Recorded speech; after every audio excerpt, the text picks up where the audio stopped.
Hello and welcome to the Film Buffet podcast. Once again, I'm your resident film buff, Tom. With me today, I got a special guest. Unfortunately, Beyond the Blizz has been real busy, so I wasn't able to get him on the show this week, but I got with me Mr. Robb Gallo. You, of course, will recognize his voice from some Midnight's Edge videos and maybe his own webpage or YouTube page, Robot Shlomo. How you doing tonight, Rob? I'm doing good. Let me ask you a question first Sure. before we begin. How special a guest am I?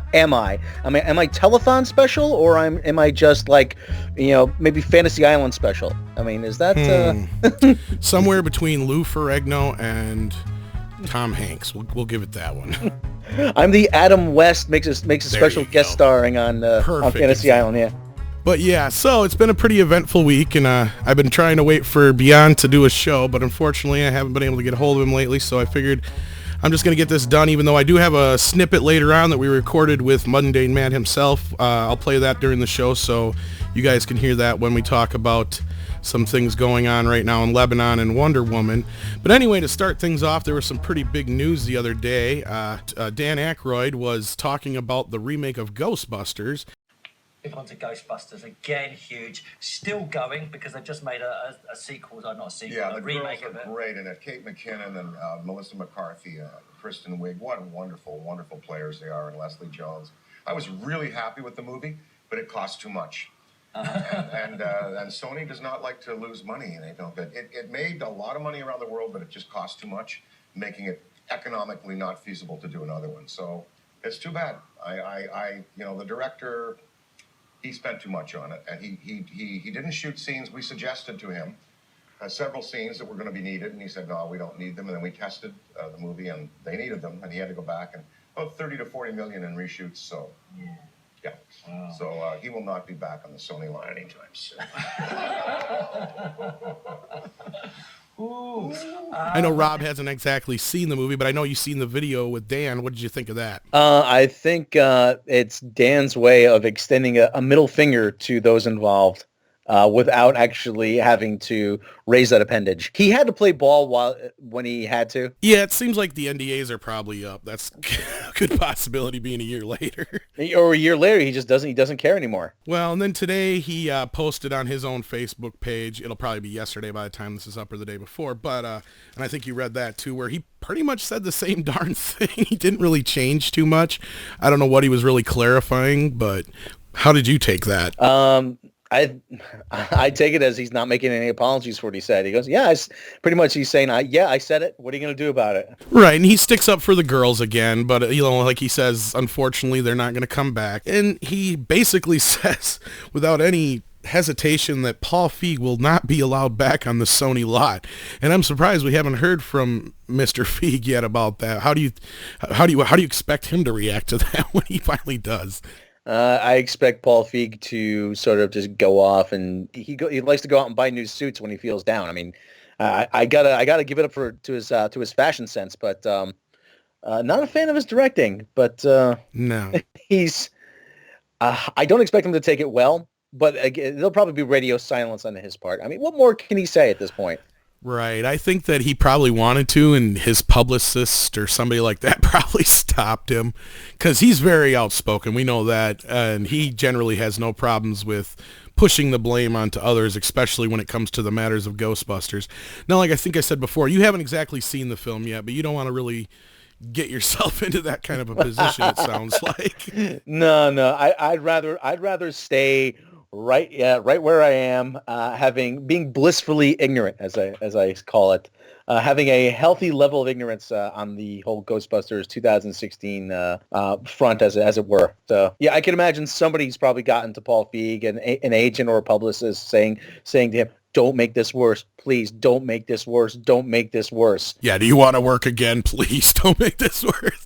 But, outside of Ghostbusters, Paul Feig has had a fairly decent career. I did like The Heat. Bridesmaids, I could take it or leave it, and the same thing for Spy, but by the time I got to see Ghostbusters, I tried to like it. I had high expectations for the director and the stars involved. I, unlike a lot of nerds in my category, don't really have an issue with Melissa McCarthy. I mean, she never really bothered me so much as just, she's kind of a John Candy, Chris Farley clone, kind of harmless. But then when this happened, and I seen this movie, and sitting through the 2 hours in the theater, it was just horrendous, and it's like, what were they thinking? And then to hear Dan say what he says here, it makes so much sense. And as I was saying before, I don't want to beat it too far into the ground, because I know Andre wants to do a catch-up video for the year anniversary of Ghostbusters, and I'm sure this is going to be one of the main things they talk about. So like I said, I don't want to get too far into it, but yeah, it just seems like finally Dan's come out of the woodwork to say this, and the way he looked at the camera there just really kind of, it was like, wow.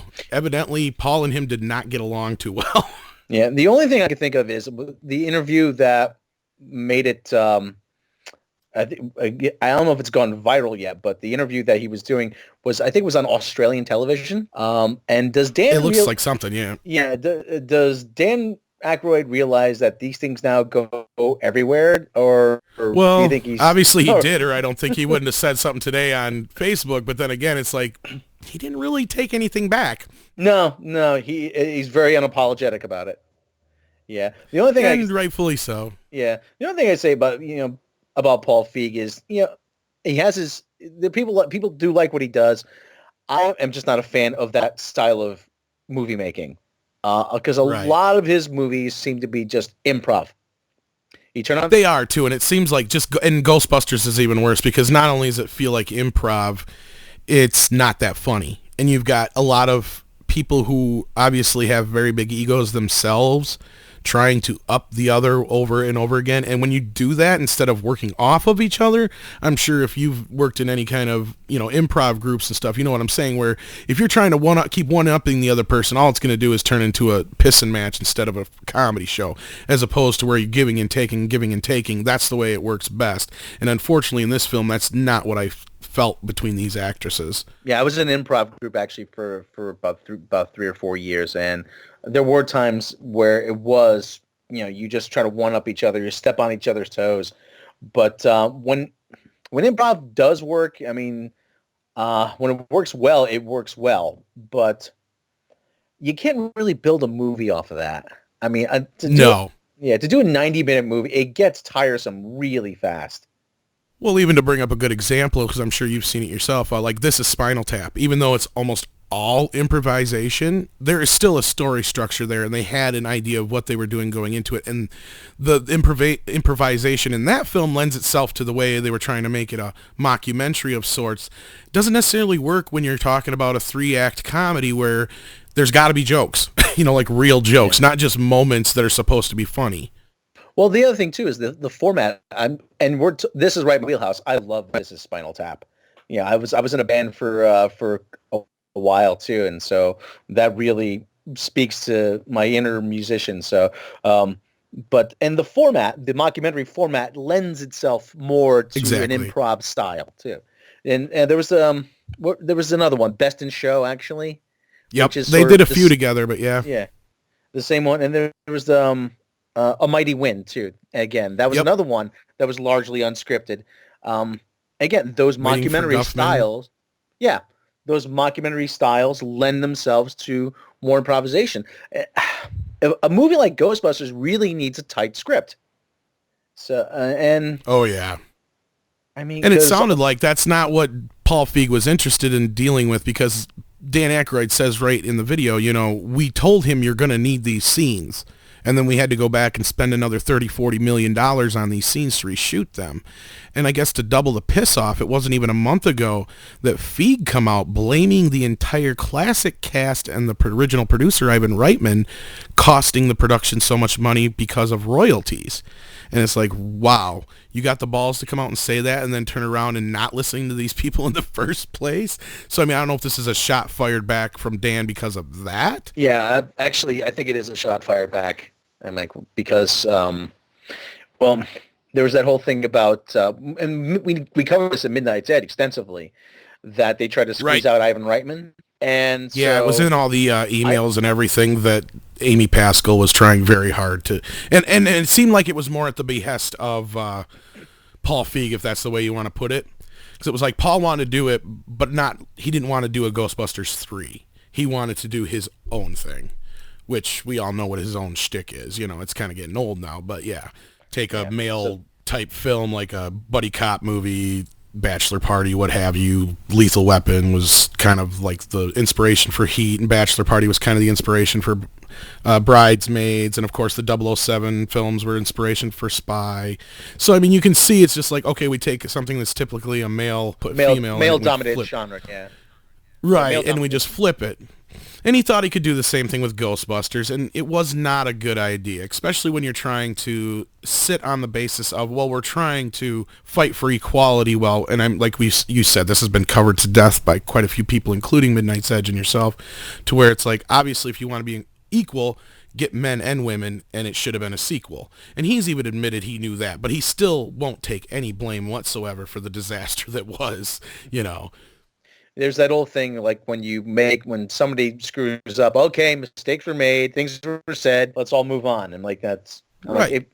That's in his best interest right now. Just get over it, please. It's something that happened. Put it to the side. Well, Joel Schumacher at least saved face. If you've ever watched the special features, or I'm sure the video's on YouTube somewhere, of Batman and Robin, he apologizes for the film. He literally says, I am sorry. I thought my heart was in the right place.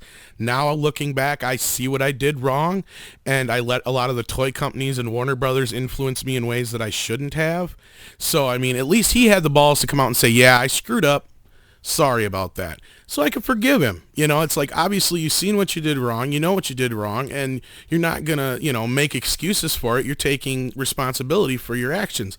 Paul is not, on the other hand. I mean, at least I'm sure if Dan and all them were to be cornered and asked about it, they'd be like, we made a choice to go with Paul Feig, whether it was his choice or not, and he would stand by that. You know, it's like you take, I like it when artists can take responsibility for their mistakes and not try and pass the buck on to a producer or director or writer or another actor. You know, it sounds so stupid and petty when they do. You know, it's fixable too. I say, hey, listen, we had some ideas. I thought they looked like they were good ideas at the time, and it turns out that they weren't.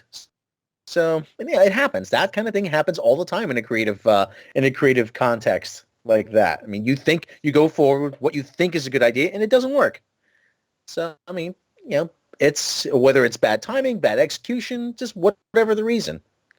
I mean, it happens. Right. And like I said, I don't want to get into it too much because, like I said, I'm sure the guys will want to cover it so much more than I would like to take your time up here to do so.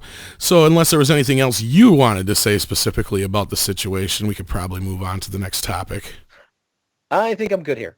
I really do. Right. That's all. I say, it doesn't seem like you really have too much invested in it. So, all right. Well, the next thing that came up is, of course, neither did anybody else. That's exactly. And that was their own fault, and that's really what it boils down to here. And hopefully Ghostbusters can move on as a franchise and move forward with a bright future and move past this. And I mean, it basically sounds like we're never going to see these characters again, and thank God. It's not so much the characters, it's just I don't think there's any moving past that. It was so broken, I just don't see anything fixing it. So, yeah. I mean, I guess just to move on to the next thing, speaking of reshoots, it's already common knowledge and news that sadly Zack Snyder had to step down from his duties on Justice League, and Joss Whedon has taken over.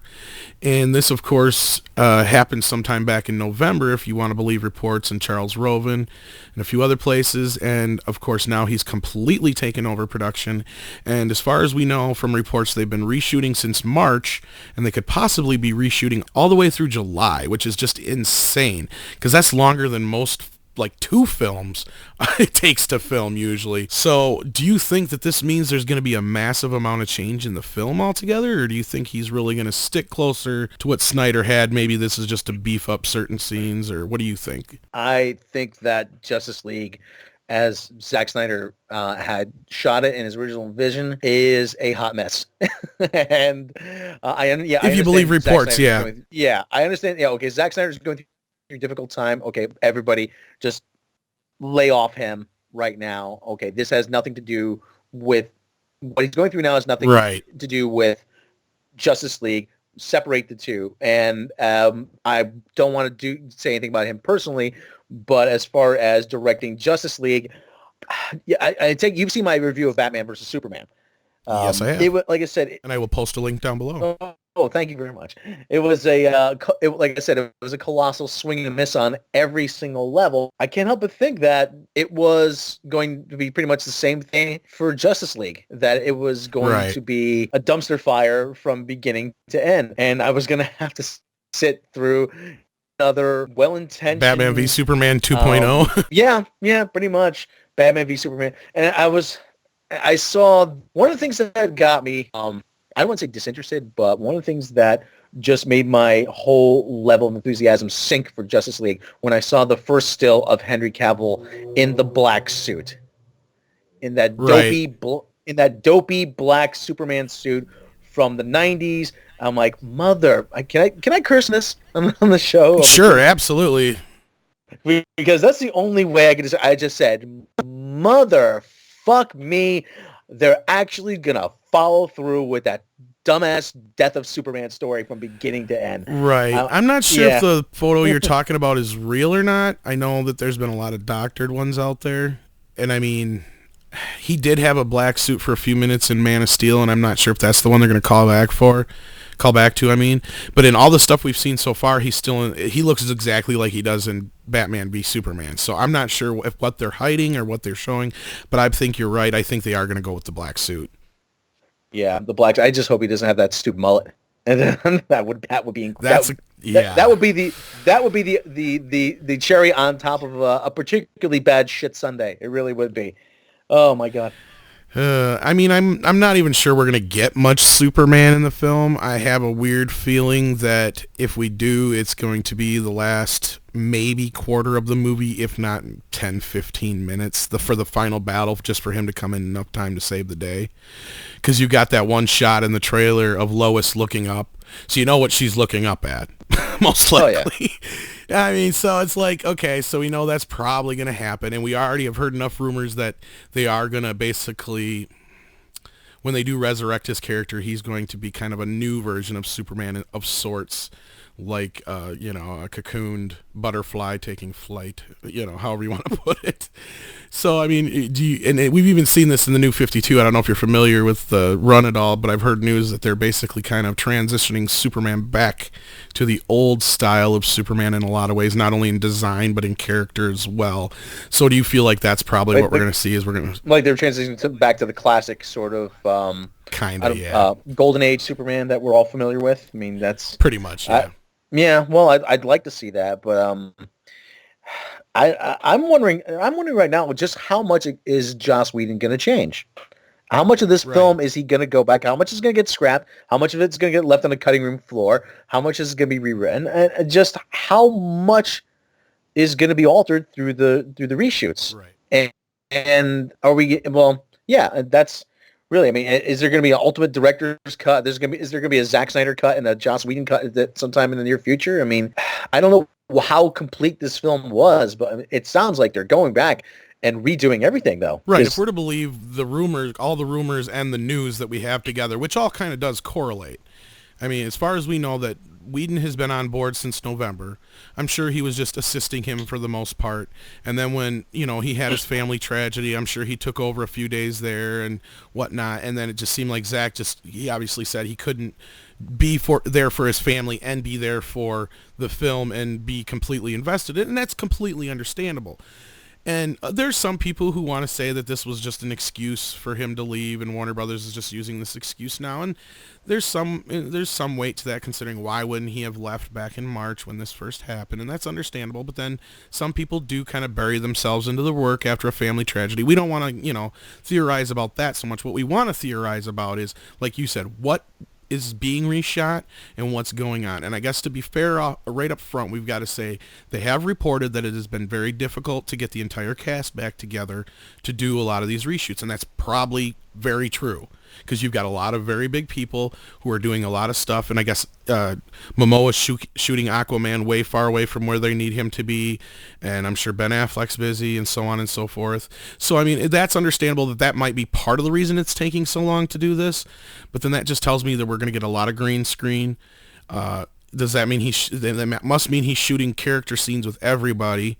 So what's going on is, I think, he is reshooting a lot of the film, because we haven't seen a lot of the movie yet. We've seen the brief glimpse at it in that first behind the scenes trailer featurette thing that came out, and then we've just seen recently here a couple months back the actual trailer, the first trailer. And there's not a lot of scenes in that per se. There's a lot of action. So as I was talking to like Amethyst the other day about it, I was like, I think he's going to shoot a lot more than we think. She doesn't think so, but I think that he's shooting at least, I'd say, a third of the film again. I don't know if his name's going to actually be attached as a director per se, but I have a feeling he's shooting about a third of the film again. If that's my theory. Because you said it was a 3 months for reshoots, right? At least, because if they started back in March, which was when we got the original report of reshoots, if I remember correctly. Yeah. All the way, if they shoot all the way through July, that's April, May, June, July. That's 4, actually. And like I said, it usually takes 2 to 3 months to shoot one of these movies as it is, but... That's almost a full shooting schedule for a feature like that. Yeah. That's what I'm saying. And in some cases, it's even 2 films. I mean, one of these movies, yeah, they take 3-4 months sometimes because of all the special effects and all that kind of crap. But yeah, like you said, this is like, I mean, okay, so are we going back and are we going to see like a World War Z situation where he's reshooting almost the whole movie? Because like I said, we haven't really seen much, so he can work around a lot of that. That's what I was kind of saying to Amethyst, because she's like, I don't think he's gonna. We've seen this, we've seen that. People are going to get pissed. I'm like, well, how many times before have we seen where scenes that are in a trailer aren't exactly in the film? That's nothing new. And like you said, we have a situation here where another director is coming on. Okay, so is he going to do it in the style and vision of Snyder? Yes, I assume so. But I have a feeling he's going to bring his storytelling elements to the film. I have a feeling we're going to see a lot more levity between the characters. We've already seen a little bit in the trailer, like that last shot with Batman and Aquaman playing off each other. Who's to say that Whedon even wasn't responsible for some of that punching up? So like I was telling her, I mean, he's been involved clear back since November, and if they've been reshooting since March when they originally started shooting last year, it's like, okay, so he's actually been on board on this project for a lot longer than we knew about, and that was actually kind of confirmed by Charles Roven. So, I mean, that's where I think we're going to get a very different movie than what we thought we're going to get, possibly. Yeah, definitely sounds like we're getting a different movie. Just like I said, I just hope that we don't at some point see like an alternative DVD, a Zack Snyder cut, and the theatrical cut. Just please have one cut of the movie, please. That's all. I think this time we probably will. Yeah, I'm not sure. I mean, there's a possibility. You never know. I was so traumatized by Batman vs Superman that when the DVD, then the Blu-ray came out, everyone was asking me, "Oh, you're gonna review the extended cut, the director's cut Blu-ray?" I'm like, "No, I don't want to give them any more of my money. I have no more interest. I have no more interest in this film." I'm like, so you didn't watch the extended cut, then, is what you're saying? No, I'm like, I said to myself, I've had enough. There's only so much of this I can take, and. Yeah, and I have this thing where I say, give us the movie you want to make in the first time in the theater. I can understand after a while, you want to include deleted scenes. That's fine, but it's almost getting to be like video games. Like you have the DLC released about 2 months after the game is released. Right. I'm like, oh, no, this makes it so much better. I'm like, yeah, if it makes it so much better, why didn't you put that in the first place? Right. Yeah. I'm like, are you trying to get another $24.99 out of me? Well, I mean, here's my thing with it, and I saw it. I've watched both versions a couple different times, and I actually liked it a little bit better as I got going. But again, it's always one of those things where you keep seeing a movie in there that you wish it was and that it's not. Mm-hmm. The extended cut in my eyes does not really fix anything, and I don't know if it would have been much better if this was the version that was released in theaters, even though people tout it that way. But to me, it just basically reinforced a bunch of stuff we already guessed in the film, or had to guess and deduce, and it moves a few things around a little bit, but nothing too crazy to where it's like, okay, this didn't really add anything to the film per se, because the elements that are wrong with the movie are still there. The plot problems are still there. The character issues are still there. The fact that you crammed all this crap in the third act of the film is still there. That's not changed in any way, shape, or form. So I totally understand with you, and it makes no sense to constantly like, oh, this was the version we were going to throw out. This is the version, and that we had that way back in the late 90s, early 2000s when DVD came out. Everybody was releasing an unrated version of everything. It was like everywhere you turned around, it's like, well, which version do I get? They kind of went away from that for a while, and now with this kind of a situation, they're coming back to it. And all I can say is I'm just glad that Marvel hasn't decided to do that, because I'd be really pissed if I had to go back and rebuy every one of their movies again. I'd be like, oh, are you kidding me? So at least they released it with the original version at the same time and didn't go back and re-release it to double dip us. Yeah. But like you said, it's like, just give us the version you want us to see in the first place, and the chances are we're going to like that 10 times better than the shit we get. Yeah, I will say that, though, there is one unrated special edition, one unrated DVD I do like, and that's The Dictator. I love, for some...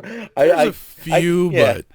Well, it's because pretty much the jokes there's a couple extra dirty jokes in it. I'm like, yeah, okay, this I was just gonna say, you always do get those films once in a great while, or especially when you're watching them, you're like, I know there's more to this movie than what I'm seeing. Yes. I know there's something missing, and there's a few special edition director's cuts I do like, but as long as all versions are available on like Star Wars, I have no problem.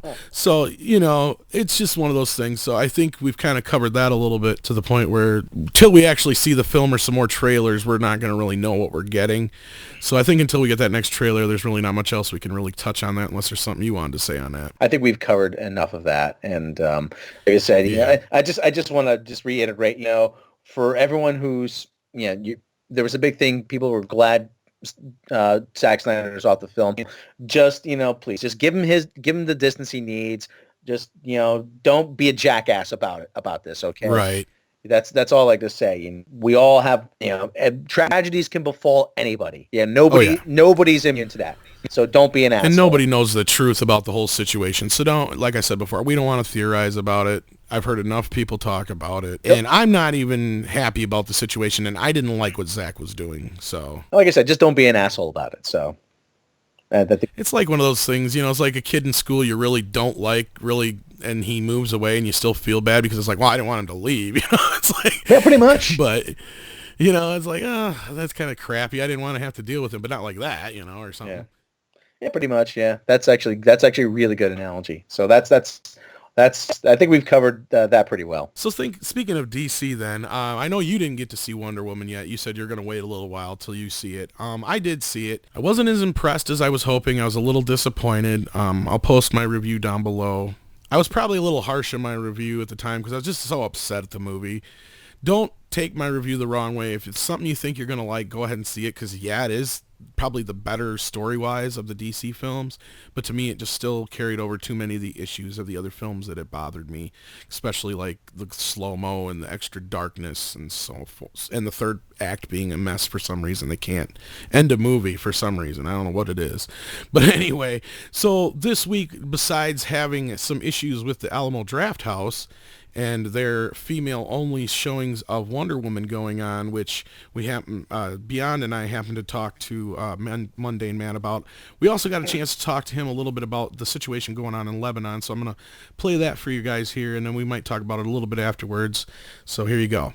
So, hello, Mundane Matt. How's everything going today? It's going well. How about yourself? Pretty good. How do you feel about this whole situation where Wonder Woman is being banned in Lebanon now because of Gal Gadot being Israeli? It's the stupidest crap on the planet. When you start allowing religion or where you're born to dictate what can be brought into a country, it's so stupid. Because, this to me feels just like the drive-in in Alabama banning freaking Beauty and the Beast because LeFou is gay and the scene in the movie is so minuscule you're gonna miss it. Or like Power Rangers being 18 plus in Russia because there's one line that's that's left kind of ominous. It's kind of ambiguous. It's not really either way. It's not like definitive with her being homosexual. Could you say that more clinical? Her being homosexual. No, it's you said like how do I say what you have. Lesbian's not a bad word. No. It's okay. We can say lesbian.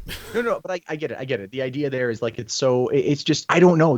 I don't know what's going on. Like our world is, you figure at this point in our lineage, our history would be working together more, trying to share whatever we can, and it's just okay. Well, you're all stupid, and that's what I people wanted keep to get. saying it's regressive because it's becoming that. I just wanted to get Matt's take on that because it just seems like a very politically driven situation, and we don't get too political on the show. So a good example, like you said, was the Beauty and the Beast one, I think, and it just goes to show that how many movies have probably opened up over there that have tons and tons of Israeli actors in them, and they never had a problem until now. All of a sudden. See, that's the thing. That's the thing. They said because she's Israeli, not because she's Jewish. Exactly. Did you catch that? Yeah, it's just right? weird. It just catch the whole that? thing is it's like stupid. that little tidbit that's like, oh, okay, because Hollywood is run by many Jewish people. That is not an uncommonly known thing. When I used to live in Los Angeles, every time it was like Yom Kippur, the freeways were empty. People took the time off of work. I'm not even kidding you. It was like, you can get around LA, no problem. There's no traffic. Try parking near a synagogue or a temple.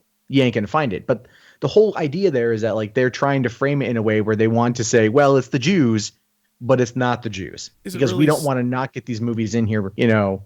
It's just so stupid. I was just say, is it really strange though that they waited until the last minute though? That's what really kind of struck me as odd. It was like, if they were going to make a big deal out of this, don't you think they would have done something a lot sooner? Do you think it has more to do with the fact that all of a sudden the movie's getting a lot of popular buzz, so they're like, oh crap, our kids might want to go see this, so we might want to do something about it? Or is it just to create some kind of, it just doesn't make any sense on either end. That's what just stupidity at its finest is all it is. Lebanon is being dumb. It gotta be, because it's like, what does this accomplish? You're just going to create more people within your country who want to see this movie now because you told them you can't see this now, just like the video nasties in the United Kingdom back in the day. And then now you have this other situation where you've created a political issue because you've brought the fact that she's, in quotes, Israeli. Like you said, though, you think it has more to do with, you know, the whole Jewish factor, but it still goes to show is like, what was the goal of this, especially all of a sudden here 2 hours before the movie was set to premiere there? It was like, and they've already had preview screenings there too, I guess, too, and all of a sudden now the government just decided to crack down on it. It just makes absolutely zero sense. And what I think is somebody Googled Gal Gadot and they're like, well, she's pretty hot. What's up with her? Google it. Wikipedia. Miss Israel. Born in Israel. My God. Miss Israel as well too, but I mean that was how many years ago, and that's just it. And throughout this whole campaign, they've made a big deal out of the fact, even back when she was in Batman v Superman, that she was from Israel. Why didn't they ban Batman v Superman back then? Because she was. I don't get why all of a sudden. It's cherry picking for effect is all it is. I guess that's the best I can, because they're trying to bank in on the fact that Wonder Woman's hot right now or something, and they want to get Lebanon in the news. I don't get it. That's what I can't understand. And that's like the worst way to do it, though. Exactly. Like, we're being prejudiced, so come to Lebanon. Exactly. Being racist, so come to our country. You know, it's like you said, Matt. I don't understand it, but it is what it is. Where can people find you, Matt, on the internet? YouTube.com/Mundane Matt, or I think YouTube.com/3Buck Theater. And you also are on the Midnight's Edge group quite a bit, posting as well and chit-chatting with everybody. Yeah, I'm on there yelling at people usually, so you guys can find me on there. I do got to run, so talk to you later, Matt. Yeah, I'll talk to you guys later. Okay, yeah, so you covered it a little bit over on Midnight's Edge. You just heard what, we just covered it here. So, I mean, there's not too much more to say than others, just like ignorance at its, most, it sounds like to me, because it's like how many movies in the past have probably been released over there with actors that are Israeli and they never had a problem with it. Or like I said, even when I was talking to Matt, it's like, what are the chances that I don't think Batman v Superman was banned over there, so why all of a sudden are they having an issue? Just stupid beyond me. If you had any thoughts on that, go ahead. No, it's like I said, it's pretty much a stupid thing. I mean, we're still, there's that old thing, we have to pick our spots. I'm like, this is the spot this is the battle you want to pick right here. I mean, yeah, okay, fine. They're officially, Lebanon is officially at war with Israel, but I mean, this doesn't really have anything to do with that. I mean, exactly. Yeah, I mean, if you're gonna build bridges, wouldn't this be the first opportunity to try and build a bridge to try to settle that? Yeah, like I said, we're not gonna. I don't want to really get into geopolitics, but. It just seems like this is not the battle you need to be picking. It just seems stupid. And like I said to Matt, it's like all you're going to do is create an entire group of people who are going to do whatever they can now to see the film. So it just makes no sense. But anyway, so even though they had that going on, it didn't seem like they needed Lebanon's money this weekend anyway, because Wonder Woman managed to make over $100 million, 103 to be exact. Congratulations to Warner Brothers on that. They expected it to be a lot lower. Some people were hoping it was a little higher than that, but hey, well, you can't balk at that. It's now the highest grossing film from a female director. It surpassed the last 50 Shades movie, thank God. I'll give it that. So... yeah, I expected it actually to be low. I thought it was going to do maybe 85 million, and I did it first. Yeah, pleasantly surprised. I mean, good for them. I mean, good for Patty Jenkins. Yeah, I mean, I can tell she had a lot to do with some of the better parts of the film. I will give her that, because the better parts of the film were the chemistry between Chris Pine and Gal Gadot. Their scenes worked. The love story didn't seem forced. Some of the humor fell flat in some scenes, but the London scene played very well. Unfortunately, we've seen a lot of that in the trailers already, but when the movie leaves there, it goes downhill in my eyes. But it's still good enough to where, like I said, if it's something you think you want to see, go ahead and see it. Wonder Woman deserves a better movie than this, but it's about damn time she's gotten a movie. I'll say that about her, because she should be on her third or fourth franchise by now, if you ask me. Yeah, we live in a world where Ant-Man gets a movie before Wonder Woman. I mean, that's where exactly. we are. Yeah, where Thor gets a movie before Wonder Woman. Yeah, and I've already had my issues with some of the DC fanboys, and I hope they all just kind of chill the hell out and let it lie, and and quit being buttholes about it. Let people, if they don't think this or that is great about the movie, let it be. You've got a hit on your hands. Just let it be. This isn't like Batman v Superman and Suicide Squad. You don't need to create a divide that's not there. And I think the overhyping of the film is already doing that enough for it. I mean, I have seen probably a ratio of about 5-1 people liked the film, but there's still that 1 out of 6 though that's in that same league I was in, where it was a little overhyped in my eyes. So I think you're going to see a lot more of that as the weeks go on, especially when you get friends overhyping it, because that's something I always hated when I was younger. Was my friend would be like, "Oh, you gotta go see this movie," and it turned out to be garbage. And it's like, how do you tell your friend that just sucked, man? Where did your taste go? It's like, what the hell? We all have that one embarrassing movie from our past. I have a few. Oh yeah, I would say the thing to do is to own up to them, though. But one of the things do you think it's gonna have the same kind of legs as some of the other movies in the genre? I mean, I don't think it's. Do you expect a long, protracted run for this, or? I don't think it's going to have the drop-off next weekend that Batman v Superman and Suicide Squad had, because you've got such positive word of mouth. This movie will probably have as long a legs as Wonder Woman does, no doubt about it. It doesn't have a shit ton of competition coming up, really. The Mummy, but I just don't see that franchise bringing in a bunch of money. I'd be surprised if Tom Cruise's Mummy brings in more than $40 or $45 million this next weekend. And I think Wonder Woman will take the top spot again with at least 60 million, maybe. So that would give it like a 40 to 50% drop at the most, I think, is about the right region for it, which is not a bad drop at all. As long as it's above that 50%, that's really good, because almost every movie drops close to 50% or more on its second weekend, unless you get something like Guardians of the Galaxy 2 or whatever. That's just a rare occurrence. And this could be one of those rare occurrences, because both the critics and the word of mouth going around, and despite you having a few people like myself that didn't care for the film, there's a lot more that do. So, it does work on so many levels that I think it will carry at least another 2 or 3 weeks, because I'm trying to think of the next big movie coming out, and up until Spider-Man, I don't think there's much else that would really be competition for it. But once Spider-Man comes out, I think it'll pretty much be done. But yeah, I don't know what you think on that, but yeah, I'm thinking word of mouth is gonna carry pretty far, but I'm probably gonna go see it this coming weekend or sometime during the week, because I really, if I can find a kid-free screening that no screaming babies in the theater. If a few people out there are thinking about bringing very small children to see this movie, do me a favor. Don't. Okay. Well, I wouldn't recommend any and we talked about this on the groups too. It's like, I wouldn't recommend this movie for any children under the age of at least 10. It's just like the other films, to where I don't think it's going to keep their attention for very long. The first part might, but then it drags for a good hour before the real action starts kicking in, to where I think a lot of kids, especially under the age of 10, are just going to lose interest in it whatsoever. And it's so dark after they leave London. I think they're just going to be all antsy and not into the movie. Luckily, when we went to our screening, there wasn't any younger kids other than like 10. So hopefully that happens for you. But yeah, I always find the one theater with the rambunctious 3-year-old for some reason. I don't know what it is. So I used to love to go to midnight screenings so I could avoid stuff like that, but for some reason, I would never fail to find the screening of Freddy vs. Jason where they had these people that would bring their 3 young screaming kids to the movie for some dumb reason. It just makes no sense, but... Yeah. Okay, now let me just ask you a question. Are they clearly foreshadowing a sequel for this? Are they clearly setting up a sequel without giving away too many spoilers? No, not at all. This movie, honestly, that's the sad part about this, and that's why I wonder why DC fans just don't back off and let it be. It's very self-contained. It doesn't really carry any weight throughout the rest of the universe, so that's why it's kind of like, guys, let it be, let it do its own thing. Don't pick a fight with this one. Take the win and shut up, because this is the one that you're going to want to have when Justice League comes around, and if that film disappoints, you want this to fall back on. And this is going to do is fast track a lot of female superhero films. They just announced something to do with the Black Cat and Sable movie and stuff like that going on.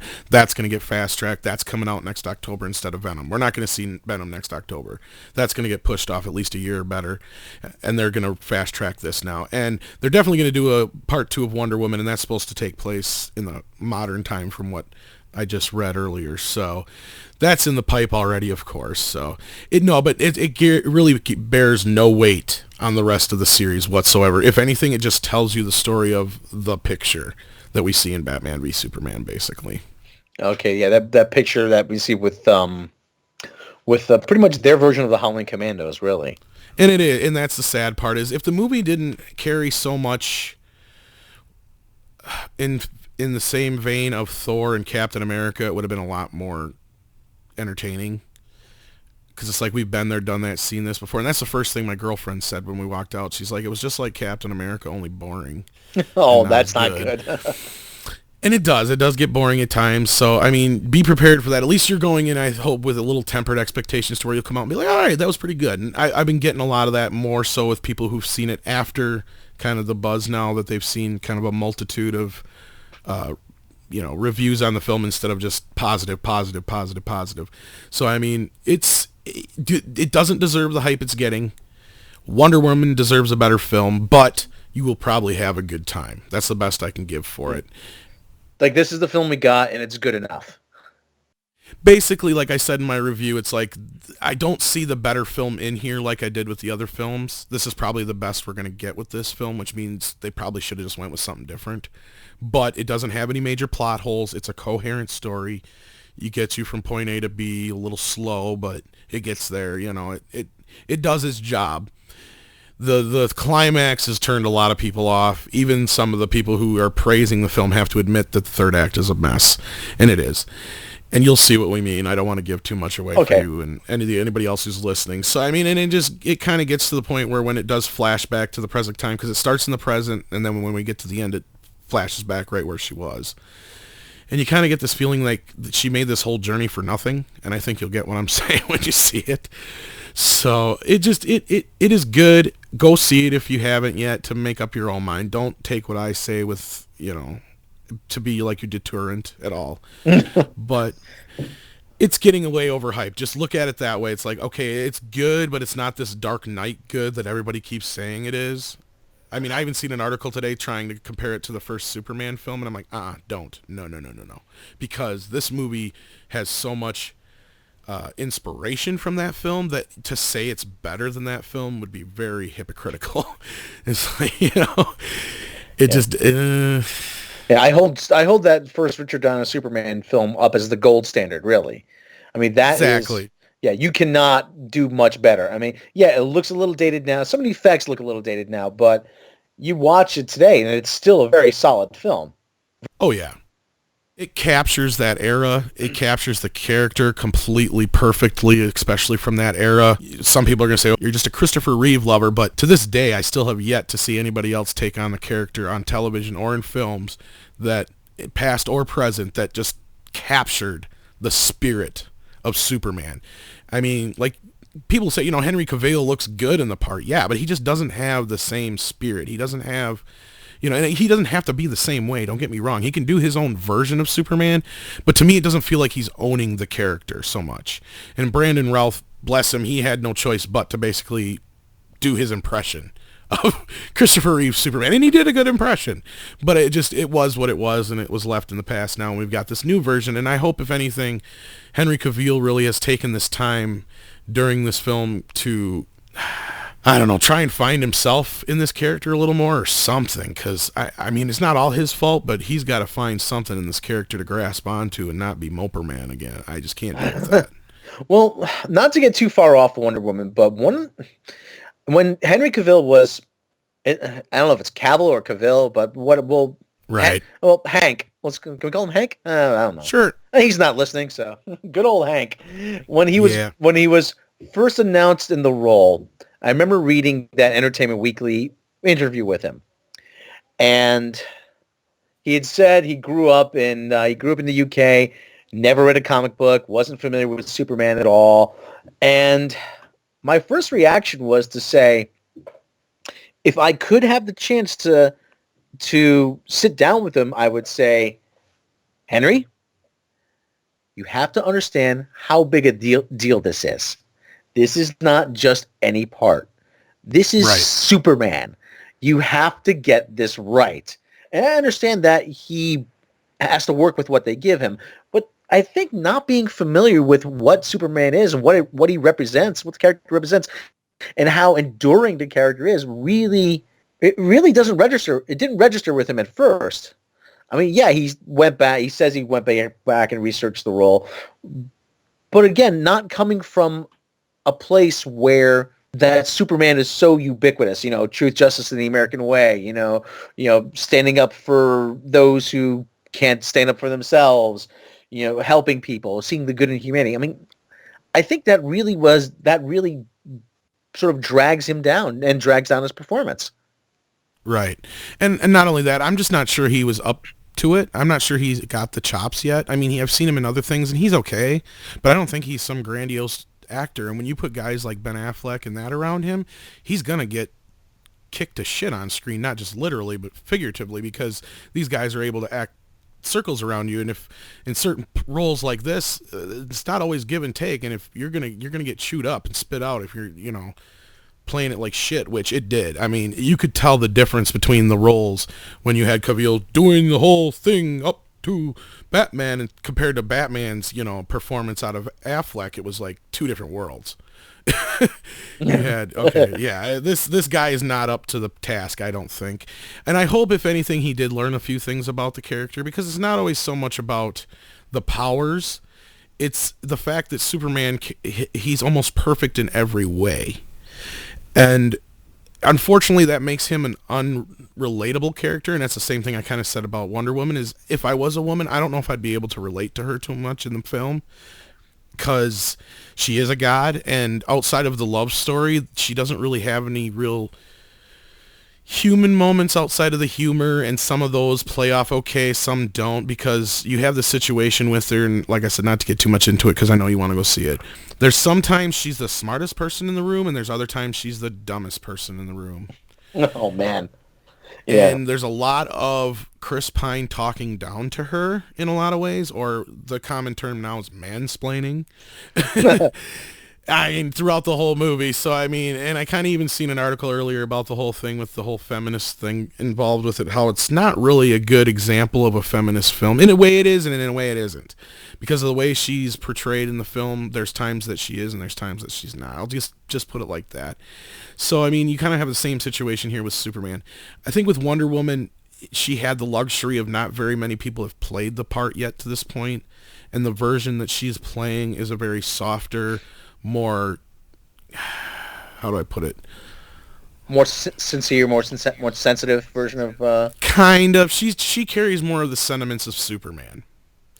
Very innocent in a lot of ways, I guess is the best word to explain it. Because if you go back to, like, say, Christopher Reeve's portrayal of Clark Kent, even though it's tongue-in-cheek with the whole sexual tension between him and Lois, he is completely innocent. He comes off, like that innocent farm boy. Oh yeah. He's got that image about him. Even when he's Superman, you can trust him. He's got that aura of him. I don't have that aura from Henry Cavill. I don't get it from him. I don't feel it. To him, it's like this is a burden. This whole thing is a big burden to him, and he carries that throughout the film, it feels like. And I get that. That's kind of what Zack Snyder was trying to deconstruct. But it's like you already did the deconstruction of superheroes in Watchmen. Don't do it to Superman, please. He doesn't need to be deconstructed. He's been deconstructed several times before, and the one thing everybody learns is once you change him too much from who he is, the balance goes off completely. Because they tried to make him too much like Batman in a lot of ways, and it's like once you got those two characters next to each other, you get a movie like Batman v Superman, unfortunately, where two characters that are too much alike, and you don't see the reason that they're fighting. By the time they fight, it just doesn't make sense to me. I don't know. That's part of it anyway. You didn't like the Martha scene? I mean, that wasn't reason enough. Martha. I'm like, here's the thing. That was a very clever. Dumb. It was a very clever idea put in a dumb situation, because we know that's what Bruce Wayne needed, was to see Superman or Clark as a human, or not human, but to humanize him by giving him parents, making him an orphan like Bruce was, to kind of relate to him, to see him on the same level and not as an alien being.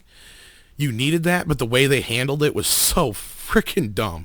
It's like, are you kidding me? Yeah, there was so many missed opportunities. But I'm back to Wonder Woman and you said Chris Pine had to mansplain. I can picture the justification of that was that it's a new world to her, right? And there's so many things that are going to be alien that I can. It's just the way it was handled. Yeah. Sometimes it was kind of.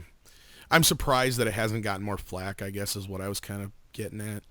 Otherwise, their chemistry together is the movie. That makes the movie. Unfortunately, her character is more of a plot device than a character.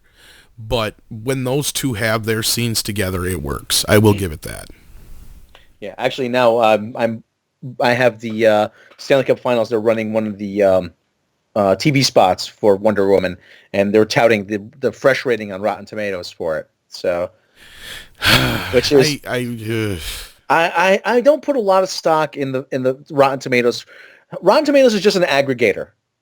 I mean, it is, and they need a third position on it. That's the problem. Because I even looking at the Wonder Woman reviews, not to interrupt you, but they got a bunch of 2.5s. One's fresh, one's not.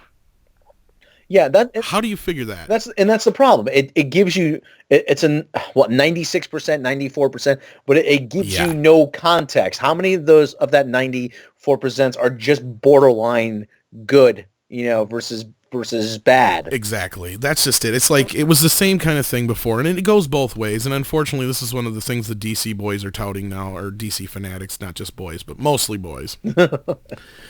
They'll go, oh, it's Rotten Tomatoes at 93% or whatever. It's like, okay, last year you guys were saying all the critics were paid off by Disney, and Rotten Tomatoes needs to be banned from the internet. But now this year, they're the end-all, be-all, and they're the ones that say Wonder Woman's great, so you can't say it's not.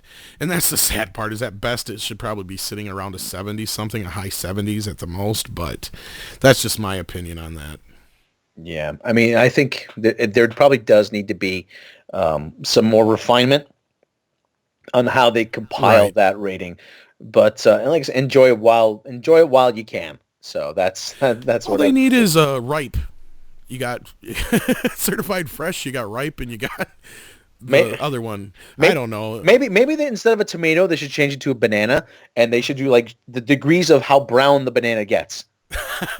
There we go. We'll start that website as a competition for them. The Rotten Bananas. Rotten Bananas. That's actually all right. Dibs. We got dibs on that one. We go. The news came down for Suicide Squad 2. Is going to be. And speaking of something that's polarizing, I mean that doesn't surprise me. I knew as soon as this movie hit, not only were we going to get a bunch more of announcements like they always do, we're going to actually start getting some dates now, because they didn't have anything set for next year but Aquaman. Yeah, if I remember correctly. So now they're going to actually start getting some stuff rolling, because I think Beyond and I were kind of right about them just kind of holding off and seeing how this played out until they played their next card. So we're going to definitely probably hear a lot more announcements in the next, and not only Suicide Squad 2, but I guarantee we're going to hear about Gotham City Sirens here in the next week or two as well. Yeah. The only thing, the one I'm interested in hearing about is Green Lantern. Green Lantern Corps, Green Lantern. It seems like that's the one they're going to do last. And there's been a few actors who have been kind of lobbying for the part. I've heard the rumor that Armie Hammer might be playing the part. Yeah. But then again, I also heard he might be playing Nightwing and possibly taking over as Batman if Ben don't come back. So you've got that whole mess. And that's going on, too, is nobody really knows if Ben's coming back or not because of what Charles Robin said. I don't know if you heard that or not. But what did he say? Just fill me in really quickly about that. They asked if he was coming back for the Batman, and the short version is he basically said to the reporter, I have every expectation that they're going to make the film together. That's basically all he said. He did not say yes. So it was kind of ambiguous. It was He didn't say yes, but that's not a no. Exactly. It's like he has every expectation. That's not a yes. So pretty much he's putting it in Ben Affleck's court. The ball in Ben Affleck. It sounds like it's in kind of his court right now, and I think they're kind of playing it safe just not to kind of say anything. Because, I mean, look at what happened when, they pressured him about the Batman. He's like, I'm directing, and then a week later, I'm not directing. So I don't want to see that happen again to where they turn around and say, oh, yeah, he's definitely going to be in it. Because we've heard that already, but we've also heard quite a few rumors that with all his personal issues and just everything that's gone down so far with the universe that he wants out. But with Wonder Woman being a hit and with Whedon being on board now, who knows? Maybe he will stick around. So it's interesting to see. And plus, like we said, with Matt Reeves directing the Batman now, it might be, supposedly they like each other. So I just wonder if he's going to be harboring too much of a issue with not directing, if it was his choice or Warner Brothers. That's something we've all talked about in the past, and we don't really know the true story or not, if Warner Brothers decided not to let him direct or if he decided he didn't want to direct. So supposedly he wrote a script. I mean, is that still being talked about using his script, or are they going to throw that out? I don't think so. That was the other thing, was that I think they were pressuring him on getting the script done, and he got it into him, and they said they liked it. But also when they brought Matt Reeves on, they said that he was going to be working on a script. They didn't specify it was going to be from scratch or if it was going to be, a rewrite of Ben's. So it'll be interesting to see. I'm sure we'll find out. I'm sure they'll use some elements of Ben's, but it almost sounded like they were going to start from square one. So I don't know. Yeah, it's the other thing. It's one of those old stories. They probably liked it, but they didn't love it.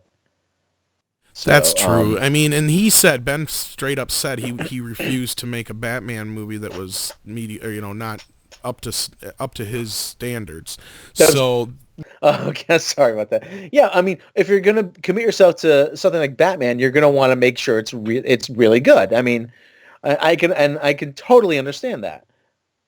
Right, and that's just the question is, okay, did they push him to the point where he rushed writing the script and he knew he wasn't ready yet, and they gave him a date, and they're like, well, if you can't start by this date, we're going to get somebody else to direct it?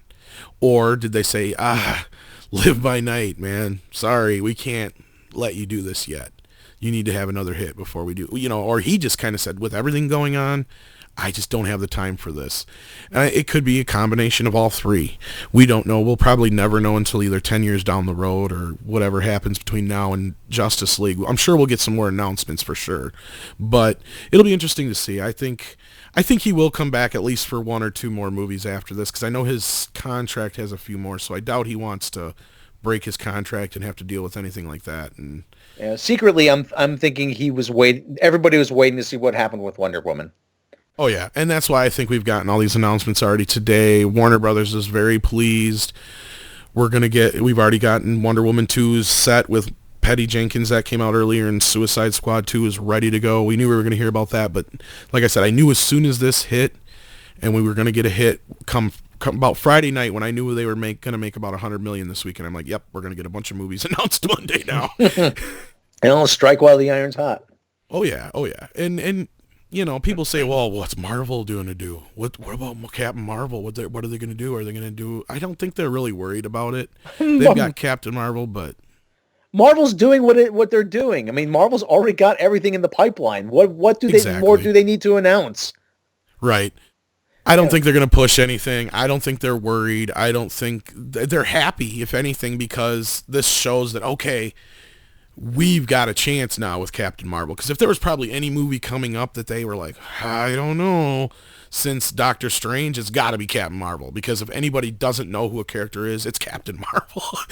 I mean, I've had to research the character because I knew very little about her. So it was, I have a feeling that if there's any movie that they're kind of like, that might be the one that's not going to be the hit, that's probably it. But now they're probably like, yes, because this proves that a female superhero can open a movie. Yeah. And on that note, are we going to think there's going to be an announcement about a Black Widow movie? That is the other thing I think people are rumored about. I don't see it, even though they've talked about it. I would see her getting a mini series or like a Netflix series before I see them actually giving Black Widow a movie. And not because she's a female. I think it's just because she's not the type of character I think that would justify an entire movie, if that makes sense. Yeah, actually it does, because Black Widow has always been a good supporting character. Well, not only that, her story would require so many of the supporting characters probably that it's kind of pointless. Yeah, for quite a while actually, Black Widow was she would partner up with Daredevil, right? And actually, I wouldn't mind seeing that on the small screen. And that's a good possibility, yeah. Yeah, or even have Daredevil make an appearance in a Black Widow movie. I mean, not necessarily a Daredevil Black Widow movie, but if you have a movie, and even if it's another Avengers movie or let's say Iron Man movie or whatever it is, or you have Daredevil show up and you have Black Widow and Daredevil wander off and create a subplot for them. Right. That would be neat, and I'd like it, but I don't know if that would happen. I'd see him doing a Hawkeye and Black Widow movie before I'd see that, but yeah, I get what you're saying. Yeah. I mean, like I said, because certain characters need other characters to play off of. Yeah, and we saw how well it worked in Winter Soldier, too. Right, but then, like I said, as soon as you start bringing in another character from the other movies, it becomes a buddy picture and not Black Widows on film. So, even maybe a Hulk and Black Widow movie could happen. Maybe that's kind of what they were setting up with Avengers Age of Ultron. That's very possible. Maybe that's why they were kind of getting them together in a way. So that's a good possibility. I could see something like that. They had a pretty good chemistry. I know some people didn't like that aspect of the movie, but I thought it was all right. Yeah. Just whatever they do, please do not give us a Vision and Scarlet Witch movie, please. I read that series. That was incredibly lame. Oh, I don't know if they would justify their own story either. If they're anything, I know they're supposed to have a lot of their story probably in the Avengers. So. Yeah, my buddy Jake. My buddy Jake said to me once. He says, "How bad is your self-esteem when you're hooking up with really what is Tony Stark's speaker system?" And could you cheat on him? That's the real question. Do you think like when they're together, she says, "Play Marvin Gaye, sexual healing." Vibration setting 6. Oh. That's what I mean. It's like, do you really, could he actually really have an argument if she was like sleeping with somebody else? She's like, you're just basically like a vibrator. You're too freaking sensitive. Hey, you're my toaster, so you just sit down and be quiet, okay? Hey, welcome to Midnight's Edge After Dark. Exactly. Tonight we got Vision and the Scarlet Witch are in the studio. They're going to be talking about how to keep things fresh in the bedroom. Yeah, so... And then tomorrow, we're going to ask Black Widow how she handles the Hulk in bed. and later this... Lots of lube. All this and more on Midnight's Edge After Dark. But I want to thank you for joining me on this show today. Yeah. And I'd like to thank everybody for joining Tom on the show, too. So I'd like to thank Tom for having me, yeah. We'll have your links down below. Do you have a Twitter as well? Or? Yes, I do. It's at Robot Shlomo. It's very all right. We'll have that too. Very easy to remember. I'm the only at Robot Shlomo on Twitter. It's very easy to find. You guys really need to check out his reviews and videos. Very, very funny. If you liked him here, you'll love him on his videos because they're just a riot. And of course, I'm sure you've heard him already on the Midnight's Edge videos, so check those out over there. And of course, we'll be back next week with more entertainment news and talk. Hopefully, Beyond the Blizz will be able to join me once again. I'd like to thank Rob, of course, and a thanks to Mundane Matt for his help as well. Thanks again for joining me, Tom Connors, on the Film Buffet podcast. All right, see ya.